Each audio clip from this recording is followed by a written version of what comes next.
Jason's own Fisher here with Charlie Blackmon for MaximBet. Now, Charlie, we know you as the star of the Colorado Rockies, but we want to give the MaximBet fans and followers a little bit more intimate look at who Charlie Blackmon really is. So let's start with the obvious right here, the beard. It's become iconic. When did you first start growing out your beard? 2013 was the last year I had a naked face. And then I went on vacation, went to Australia for a few months and just kind of let myself go a little bit. Yeah. Came back with a beard, went into spring training for the first time with a beard. That was the first year I made the team, became an All-Star in 14, and then just never looked back, and here we are. Here we are now. It's like become legendary, this thing. Do you ever get food stuck in it? Do you ever hide things in the beard? Yeah, sunflower seeds are the worst, right? Yeah. Like they're supposed to, if they don't fling out right, like they could end up in there. Soup has become pretty difficult for me. Even at times, like really big hamburgers, right? Like they get kind of drippy. Yeah. So sometimes like I don't want to have to knife and fork a hamburger, but knife and fork foods are much more easy. Yeah. You could be judged, knife and fork a hamburger, pizza. You can't, like, you still got to be. Still got to be an American. Yeah, exactly. How often do you wash the beard? Well, I wash the beard every time I take a shower. Well, that's good. Kind of. All right. Talk me through your beard maintenance. As a guy who, like, this is very new. Should I grow this out? No, mine's a pretty natural beard. I will throw some coconut oil in there if I'm getting dried out, which happens here at elevation, Rocky Mountains. Occasional they actually make special soaps and stuff for faces and beards. So occasionally I'll go there, but I don't like. There's no blow drying or I don't want to like baby it too much. Okay, all right, perfect. Yeah. Now, have you ever thought about trimming the beard or getting rid of it, or at this point it's I've that ride has left the station, right? Like I'm kind of locked in. This is my look. I think I'm gonna see where it takes me and make those decisions like much further down the road. I mean, if you did shave your beard, would your wife even recognize you? She's never seen me without it. Wow. So she likes it because she tells me she likes me. So like I think she's also locked in on that look. Okay, that's good. Well, maybe 7, 10 years from now, she kind of is like, you need to spice it up a little bit. It's like she's married to a whole new man. Maybe I'll get some gray in there though, so that'll be like a totally different. That's look, right. I like that. I like that idea. All right, what is a bigger thrill, hitting a home run or catching a rainbow trout? Well, just one trout. Home run. Gotta go home run. That's my job. That's what I love to do. Baseball is. Home run. Everybody should hit a home run. Like once in your life. Yeah. Like go play softball, whatever. Hit one home run just to see what it's like, and then come tell me that like there's not a lot of things that can beat that. Everyone should go hit a home run. Sure, easier said than done. You've hit 200 home runs in your career. It is not easy to hit a home run. Yeah, home run. As we like to say in the biz. Home runs are always good. Home runs play every time. So that's right. That's kind of what you try and do when you just get a hit. You try to hit a homer. Instead, you just get a hit. But when you hit a homer, you hit a homer. Do you go up there ever to the plate trying to hit a home run? Because sometimes you just want to make good contact, right? You just want to put the ball in play. But are you swinging for the fences at certain at-bats? Yes and no. Very calculated risk. I'll take my shot here and there, but I'm not the kind of guy that can like every swing trying to hit a home run. That's a really good way to strike out. Right. All right. Well, if given the choice, would you rather hit a game-winning home run, which you've done many times in your career, or rob a game-winning home run in the outfield? I'm still going to try and hit the homer. Okay. I want to hit them. Those stats are really important. Nobody... Like at the end of the day, like robbing a homer is awesome, and your pitcher really cares about it because that's one less run that he gave up. But at the same time, like I want to see my home run totals go up. Okay, you're doing it for the team, but for you too. I get it. I got that. All right. Well, as someone who's never hit a home run, can you describe what that feeling is like? Yeah. So baseball, super hard, right? Tons of failure built into the game. Like best players on the planet fail 70% of the time. And even success is like a six hopper in the 4-hole that just like nobody caught, right? Right. And so to have everything come together, perfect storm, hit it, be perfectly in time, hit it right on the sweet spot, and like know that it's gone, like that's like the fruit of your labor. That's everything coming together, the perfect storm. You feel so good about it. Lots of high fives in the dugout. It's pretty sweet. It feels like it would be. Hopefully one day I'll get to experience that. We'll see. I'm going to keep swinging. Now, you're also known for your nickname, Chuck Nasty. Where did that come from? Oh, that was a bit of a lack of foresight. Like, you remember this thing, Twitter? Yeah, I've heard of it. Yeah, well, we're on it. When I decided what my Twitter name was going to be, Twitter was like a brand new thing. Yeah. I was actually on the disabled list at the time, so I didn't have like day-to-day baseball going on. So Rocky's media team came to me, hey, do you want to get plugged in with your fans a little more and start a Twitter? And I was like, sure. And they're like, well, what do you want your name to be? And like before I could like come up with something really good, I just like spit out, Chuck Nasty with a Z. Yeah. Like I guess I just had that ready. And so that was my Twitter handle. And then it turns out that it stuck with me, and now that's kind of a nickname. And here we are. If I had known that it was going to follow me, for the rest of my life, I would have maybe come up with something a little better. Ooh, should we workshop something right now? What else could you have been? Not real good on the spot. I know. Well, I'm very good at this. Yeah. I'm not creative. I don't. Well, you came up with Chuck Nasty on the spot. Also a good point. Yeah, thank you. Yeah. It stuck with you.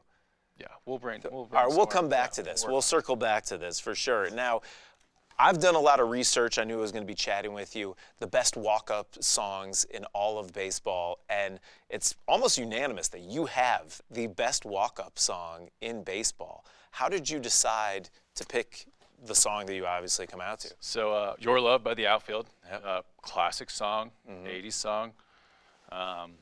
For some of my teammates, that's the decade before the 90s, right? Like Yeah. Born in the 90s, 80s came before that. So I actually used that song in college as my walk-up song, and I loved college. Like college, go to college, everybody. Really good song, and I'm not trying to figure out I'm not like what the newest, coolest song that just came out. Like I'm not about trying to pick a new rap song every year. Like I don't like to change that much. I find something I really like and I stick with it. Clearly, hence the look, the nickname, everything. Yeah. Yeah. So it's continuing to work for me. Like college today, it's still a great song. It is. People love it. The fans get into it too. I love that. And obviously now you have a daughter named Josie. Right. Is that connected to the song? No. No. No, not at all. Complete coincidence. I don't believe that. I don't believe it. Complete coincidence. Okay. Now, you grew up in Georgia. What was it like growing up in Georgia? Georgia's a great place to be from. Yeah. Outside the city of Atlanta, we have humidity, which is kind of nice for sports. It's but if you're like hiking in the Rocky Mountains, like it's kind of nice that you're not like super humid. But it was great. We lived in the suburbs. I got to play Little League baseball. Went to a really big high school where we had a good baseball team, good basketball team. It's really green there. Like we have so many trees in Georgia. I kind of miss some trees sometimes here in Colorado. Like we have mountains here, but back home we have lots of trees. Very green. Awesome. When was the last time you ate at a Waffle House? That's my people right there, Waffle House. That's usually the first thing when I go home in the off season. Yeah. I go home, there's like a handful of things I need to do. I need to eat a chili dog, I need blah, blah, blah. And I usually go to Waffle House like within the first couple of days I'm back. It's good. Part of the off-season training regimen, Absolutely. It sounds like. Yeah, very important. Exactly. Is that you grew up an Atlanta Braves fan? Is that one of the reasons when you play against the Braves, like you crush it? Growing up, also very lucky being close to town there. We had season tickets to the Atlanta Braves. I got to see the old Fulton County Stadium, and then Turner Field, and then now the new park where they're playing. So I've seen 3 iterations of Braves play. It was just awesome to have a home team like that. Yeah. And but now I play against them, you know, and like, what are you going to do? Like I do pretty well I treat against them kind of like everybody else, but it just so happens that you know, sometimes you do good against certain teams, and it seems like I always play good against teams that wear red. Oh. I don't know like what if that. I think that's a thing. Anyway, so sometimes I play good against the Braves. Sometimes I don't. I'm going to look into this trend that you've just uncovered here. Okay. Prettier mountains, the Rockies or the Blue Ridge? Yeah, the Rocky Mountains are still like, you know, I mean, the Blue Ridge Mountains, very nice. Yeah. But the Rocky Mountains are the Rocky Mountains for a reason. Okay, that is correct. You pass. Okay. What superstitions do you have? I am not superstitious, as they say, but I'm a little stitious. Like, there's certain things that I'll do that if they work, I don't change, right? So, for example, start a baseball game, piece of gum. If I get a hit, same piece of gum. You know, so if I have a really, really good day, like that gum is getting worn out. Or say, you know, like you don't get a hit, like it's the gum's fault. Throw the gum out, get some new gum. That's maybe one of the more lighthearted superstitions. And you say you're not superstitious? No, not at all. That's totally normal in the game. Okay, perfect. Like, I was at a game of yours about a week ago. You went 4 for 5. So you're telling me for the first 8 innings, you were 4 for 4 to start that game? Right. You I only had to chew 2 pieces of gum that day. Wow. 4 at bats, and then 1 piece of gum because I made an out on my last at bat, which would have been when I threw the gum out. So I chewed that piece of gum the whole game. Wow. Yeah. All right. That's the nasty and Chuck Nasty. Yeah, baseball games are long. That's like 3.5 hours. Yeah. Do you have a pregame routine? Yeah, I do a bunch of weird stuff. You know, I get in the hot tub, and then I take a shower, and then I have to put on like my left sock first, and then you know, I start stretching like exactly 25 minutes before the game, like all this stuff that if you were to do something every day, like as much as I do, you would fall into these patterns, and then these patterns would become so ingrained in you that if you did something different, then you'd feel like off or weird. So it's not like I'm superstitious. I'm just more of a creature of habit, I guess. You're superstitious denial, I think, is what you have. This sounds very superstitious, but I like that. I totally get what you're saying. All right, a couple MaximBet questions for you. First up, what's the response been around the league to your deal being so historic, the first ever deal between an active major league player and a sports betting company? Well, it is cool. You know, people don't, like, this is brand new. This is groundbreaking. It's something that hasn't happened before. You know, people are kind of taken aback by it. They don't know what to think about it, and usually they say, you know, like, hey, that's pretty awesome. Like, that's cool. What does it mean? You know, and so, you know, explain to them what's going on, and you know, tell them about the partnership and how like it's good for me, it's good for MaximBet, and I think you're going to see like more and more of that to come. But it is cool to be the first. Yeah, absolutely. You're a trailblazer. What's the main message you want people to know about your partnership with MaximBet? Well, MaximBet has started in Colorado. Like, Colorado is like the first place. They're going to grow. Like, I think there's a lot of markets, lots of rules and whatnot. You know, like you can only do one state at a time. There's no like blanket, like this country or that. You know, like anyway. So that's how we're doing it here in the United States, and so like local company, and they came, you know, wanted to sponsor me, and you know, anybody who wants to like be my friend can, like, I'll be friends back. So so it's just really good, like couple of like Colorado brands teaming up, doing the thing. It's awesome. Yeah, like you said, I mean, they launched here in Colorado, and you're now the longest tenured member of the Colorado Rockies. What does it mean to you that you've become sort of an icon here in the city of Denver, the Denver sports landscape, that you are like ingrained in that scene? It's so crazy because like baseball, like Colorado chose me, right? Like they drafted me.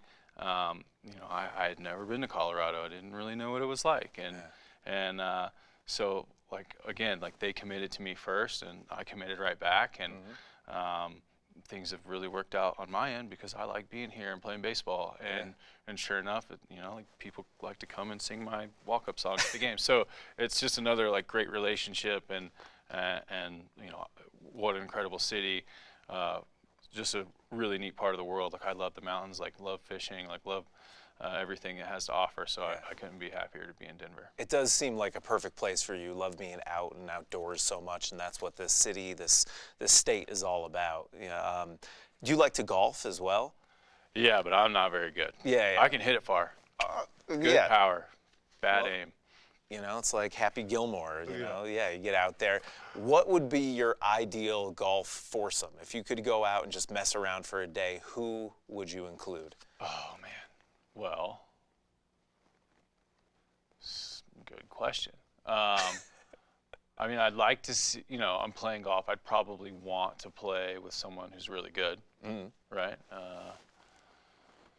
So I do like that, the guy that, I think his name's Cam Smith. He's like the Australian dude with like the mullet. Like he seems like a pretty interesting guy. Like I think I could play golf with him. And then I'd probably pick one of my buddies, which is, like, I don't want to like waste a cool character to play golf with on one of my buddies. So just like one of my buddies. Yeah.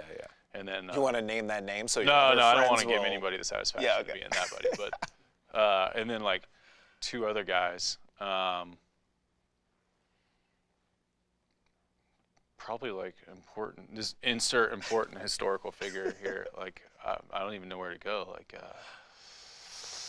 told you this is tough questions is gonna be here. A good one.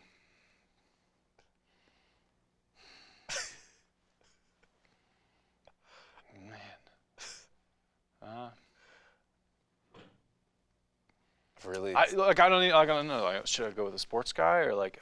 I don't know. Like an outdoors. Yeah, I mean it's who.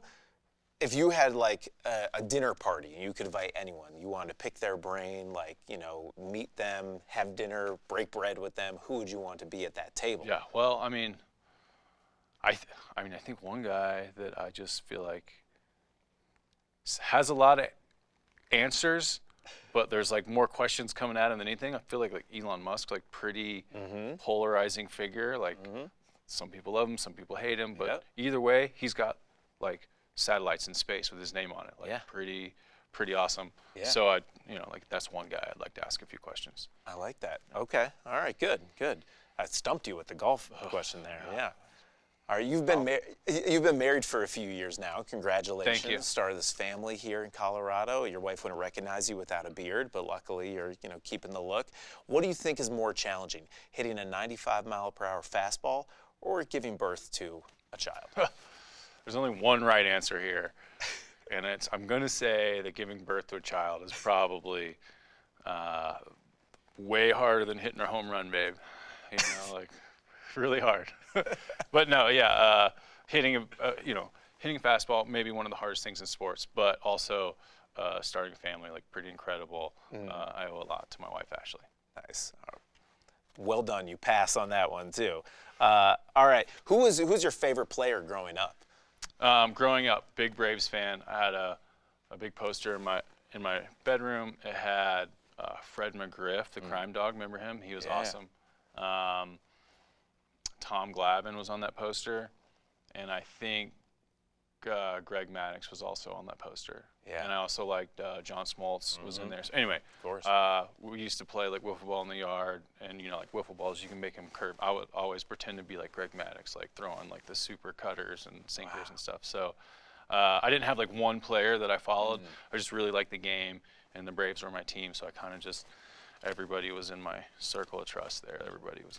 They had a squad. They had a squad in the 90s. Good teams. Yeah, that was incredible. And great pitchers. You used to be a pitcher. Right. Do you miss that at all? I kind of miss it. Yeah.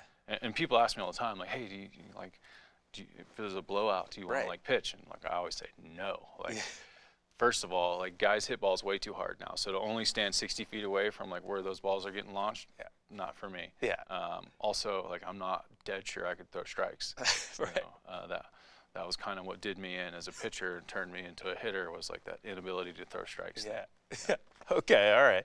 And I was hoping maybe you'd get out there for like one of those, blowouts, the eighth inning. Don't hold your breath. All right, okay.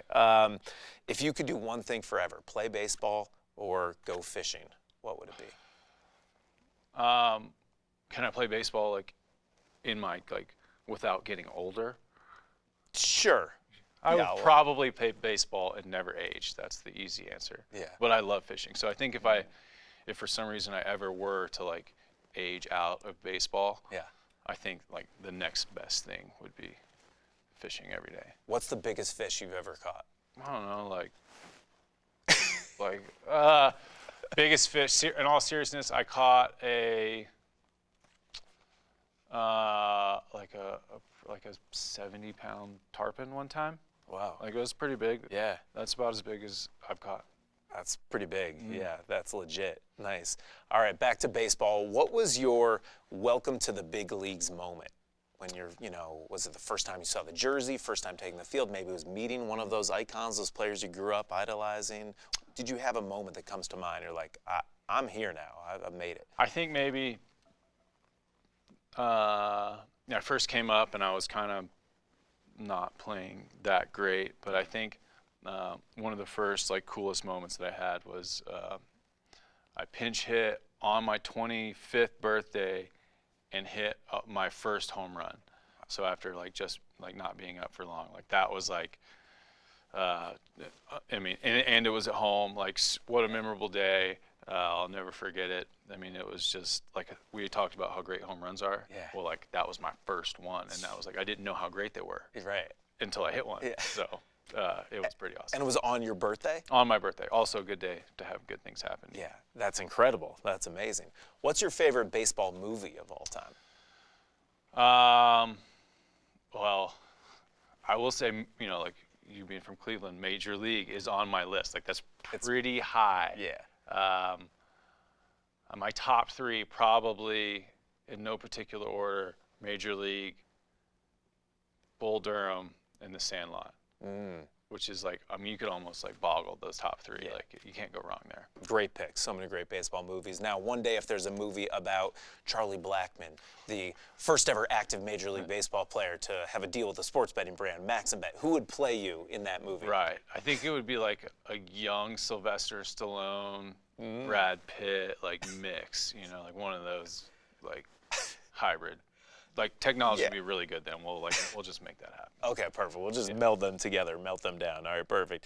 All right, if you could own, you have some records throughout your career, and the fact that even within the same week, 11 years to the day of your Major League debut, you got your 200th home run and your 1,500th career hit. Incredible. If you could own any Major League record for a single game record, what would it be? Because this is something you may do tomorrow. We don't know. Well, I mean, the easy thing would be hit the most homers in a game, right? Hit 6 home runs in a game? I mean, I think Sean Green hit 4 homers. There's probably a couple. No, I think the Pump have done 5. Maybe someone did. I think someone did 5 once. I know people have done 4. If I could hit 5 home runs, that would be pretty good month, all wrapped up into one day. Yeah, that would be awesome. Your birthday is coming up, so I feel like you hit that home run on your birthday. This year, set the goal 5 home runs on your birthday. No problem. Done. Got it. Okay, thank you. Okay, perfect. What's your favorite ballpark to play in on the road? Okay, so I get this question a lot. My favorite ballparks are all the ballparks where I feel like I have the greatest chance of hitting a home run. Okay. So, in saying that, some of my favorites are Cincinnati. I like playing in Philadelphia. All the teams that wear red. Notice. Yeah, look at this. I like playing in St. Louis, also red. Don't like playing in the parks that are hard to hit homers, like San Francisco. Yeah. And they don't wear red. Yeah, true. So, don't like playing there. All right. When you're playing a red team, that's when look out, people. Watch out. Okay. What's one thing that people would be most surprised to know about the life of a Major League Baseball player? It's not nearly as glamorous or as exciting as you might think. I wake up, I eat something, I go to the baseball field, baseball all day, come home, go to sleep. And then I do it again the next day, and I do that 185 times plus spring training every year. Yeah. And so like, that's it. Like that. Like I don't have a lot of time to do, lots of other cool stuff that people think that professional athletes do on a daily basis. Don't have time for that. Yep. Yeah. All right, you've accomplished so much in your career. What's next? What's the next goal you have your sights set on? Well, I think the next goal, I think, earlier in your career you set out and you're like, oh, I want to do this, I want to do that. And I think now that I've gotten a little further along, like I want to do like a we thing, like we need to like make it to the playoffs, or like we need to have a really good season. So I think team success is probably like the ultimate goal for me now, and that's the ultimate goal, like for every team at the beginning of spring training. Don't get me wrong, but I'd really like to see the Rockies play well. Nice. All right. Well, we would too. We're rooting for you. Charlie, thanks for spending some time with us and the MaximBet fans. We appreciate you, and we're rooting you on. All right. Thanks, Jason.